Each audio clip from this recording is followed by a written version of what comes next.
In the name of Allah, who is the most merciful and the most beneficent. अस्सलाम वालेकुम viewers, आज का हमारा टॉपिक है class 9 chapter number 1 matrix and determinants. तो पहले हम डिस्कस कर लेते हैं कि हम इस टॉपिक में कौन कौन से मेन हेडिंग्स पढ़ेंगे, यानी कि हमारी यूनिट आउटलाइंस क्या होंगी। तो इस चैप्टर में आप देख रहे हैं हमारे पास 6 टॉपिक्स हैं, तो हम नेम बाय नेम इनको रीड कर लेते हैं एक दफ़ा।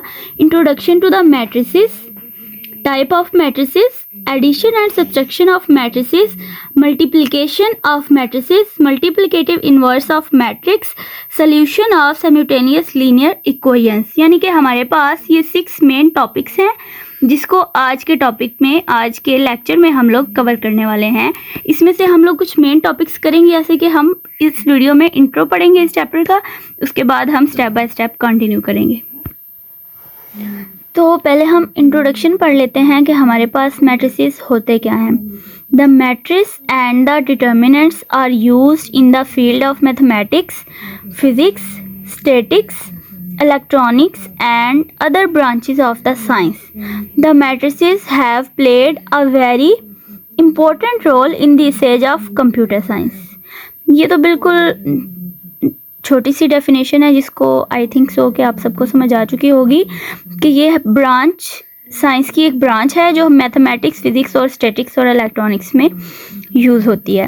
उसके बाद ये हमारे पास एक इम्पॉर्टेंट एमसीक्यूज है कि मैट्रिसेस का आइडिया किसने इंट्रोड्यूस करवाया था। The idea of matrices was given by the Arthur Cayley. Arthur Cayley ने ये आइडिया इंट्रोड्यूस करवाया था, an English mathematician of 19th century के इंग्लिश मैथमेटिशियन ने मैट्रिसेस को इंट्रोड्यूस करवाया था। उसके बाद हम पढ़ते हैं कि matrix, a matric a rectangular array और formation of a collection of real numbers. अब कौन कौन से रियल नंबर्स हमारे पास हो सकते हैं? रियल नंबर्स हम कोई से भी ले सकते हैं। इसमें उन्होंने हमें फ्यू रियल वर्ड्स दिए हुए हैं, जैसा कि 0, 1, 2, 3, 4 एंड 7। इन रियल नंबर्स को स्क्वायर ब्रैकेट के अंदर क्लोज करना, एनक्लोज बाय स्क्वायर ब्रैकेट्स। इसके अंदर क्लोज करने को हम क्या कहते हैं? मैट्रिक्स कहते हैं। यानी कि हम कोई भी वैल्यू ले सकते हैं, जैसा कि हम लिखते हैं 4, 2, 8 एंड 1। इसको हम स्क्वायर ब्रैकेट के अंदर जब क्लोज कर देंगे तो इसे हम बोलते हैं मैट्रिक्स। आई थिंक कि आपको मैट्रिक्स की समझ आ गई होगी। तो हमारा अभी का टॉपिक है ऑर्डर ऑफ मैट्रिक्स। ये टॉपिक हमारा एक्सरसाइज जो हमारी है ना 1.1 क्वेश्चन नंबर 1 इसके रिलेटेड है, इसलिए हम इसको एक दफ़ा पढ़ लेते हैं कि ये क्या होता है। Order of matrix, a number of rose and columns in the matrix specifies it's order. यानी कि एक मैट्रिक्स में जो नंबर ऑफ रोज और कॉलम्स होती हैं ना, वो मैट्रिक्स के ऑर्डर को स्पेसिफाई करते हैं।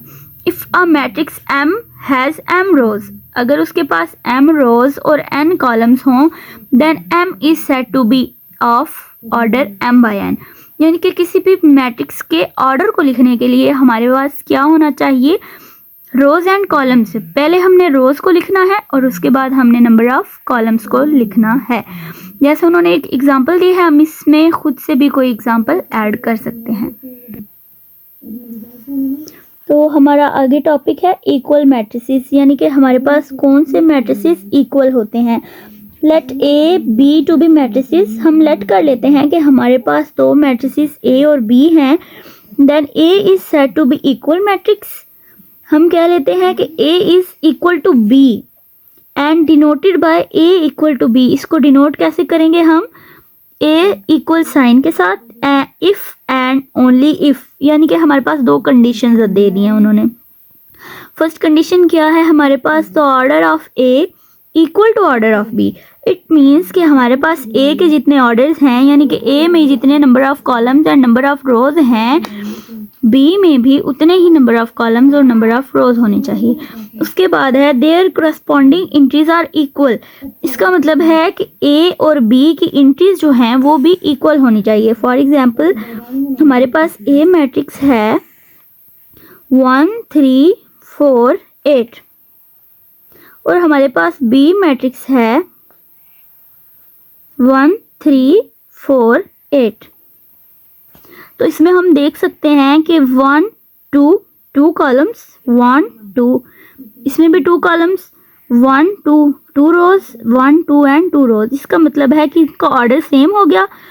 2 बाय 2 का ऑर्डर है इसका, ए का ऑर्डर क्या है 2 बाय 2 और बी का ऑर्डर क्या है 2 बाय 2। पहले हम क्या लिखते हैं रो बाय कॉलम, तो इनमें ऑर्डर्स तो सेम है। अब हम चेक कर लेते हैं हमारी सेकंड कंडीशन। सेकंड कंडीशन उन्होंने हमें दी है कि इनकी एंट्रीज भी सेम होनी चाहिए। तो चेक करते हैं, हमारी फर्स्ट एंट्री है, ये जो एलिमेंट्स होते हैं ना मैट्रिक्स के, इनको बोलते हैं एंट्रीज। एंट्रीज क्या होती हैं मैट्रिक्स के एलिमेंट्स। देख लेते हैं हम कि इनके एलिमेंट्स इक्वल हैं या फिर नहीं। 1 1, सेकंड एंट्री 3 3 4 4 8 8। इसका मतलब है कि हमारी दोनों कंडीशंस, ये जो 2 कंडीशंस उन्होंने हमें दी हैं, ये दोनों इसके ऊपर अप्लाइकेबल हैं। इसलिए हम क्या लिख देते हैं A matrix is equal to matrix B. ये हमारे पास इसका रिजल्ट आ जाएगा।